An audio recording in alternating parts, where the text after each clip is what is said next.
sir কি হয়েছে আমাকে বলো স্যার চলো স্যার স্যার আমাকে বলো স্যার কি হয়েছে তুমি তোমার জন্য কি করলে তুমি আমাদের ঠিক মতো থাকবো কি হয়েছে তোমার প্লিজ স্বামীকে নিয়ে যাওয়ার পরে আমি কেন তোমাকে নিয়ে বলবো বৌমা কি হয়েছে আমাকে বলবা তো কি বৌমা কি হয়েছে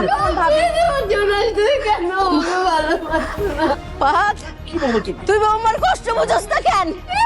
তুই বৌমার কষ্ট বুঝস না কেন বৌমা বৌমা বৌমা আসো মা মা আমার বুকে আসো মা মা আম্মা আম্মা আম্মা আম্মা ডাক্তার ডাক্তার ডাকো ভাবি এই পানি দাও ভাবি আম্মা ভাবি কথা বলেন আম্মা আম্মা ভাবি ভাইয়া তুমি একটা অ্যাম্বুলেন্স ডাকো অ্যাম্বুলেন্স ডাকো আম্মা আমার কথা বলেন আমার কথা বলেন পানি দাও পানি দাও তুমি অ্যাম্বুলেন্স ডাকো না অ্যাম্বুলেন্স ডাকো আম্মা আম্মা আমার কথা বলেন আমার কথা বলেন আম্মা আম্মা